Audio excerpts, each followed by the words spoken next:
President Donald ট্রাম্পের অনেক দিনের অভিযোগ নিজস্ব প্রতিরক্ষা খাতে যথেষ্ট খরচ করছে না নেটোর জোটভুক্ত রাষ্ট্ররা। তাই শর্ত বেঁধে দেন প্রেসিডেন্ট, নিজ জিডিপির অন্তত 5% এই খাতে ব্যয় করতে হবে নেটোর সদস্যদের।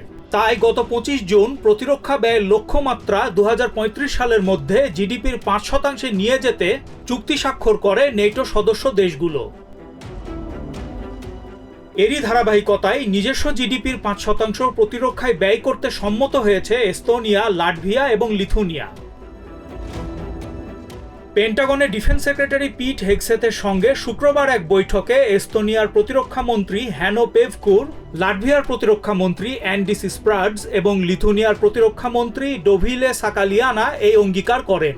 ওয়াশিংটন ডিসিতে এক সংবাদ সম্মেলনে এ তথ্য জানিয়ে তাদের ধন্যবাদ দেন হেগসেথ। প্রেসিডেন্ট ডোনাল্ড ট্রাম্পের নেতৃত্বে আমেরিকা সবসময় নেটোর পাশেই থাকবে বলে নিশ্চিত করেন হেগসেথ।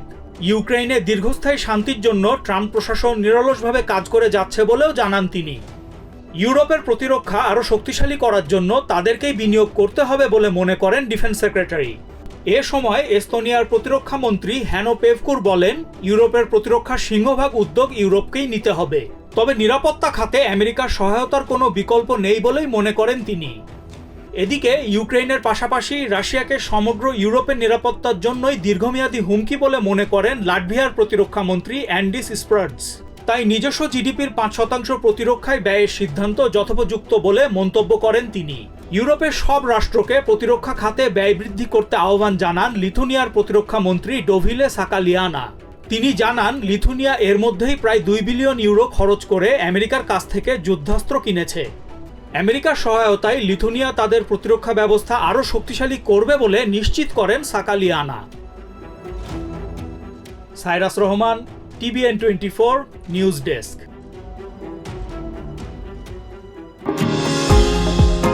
নিউ ইয়র্ক থেকে সম্প্রচারিত TVN 24 টেলিভিশন বিশ্বজুড়ে বাঙালির কণ্ঠস্বর।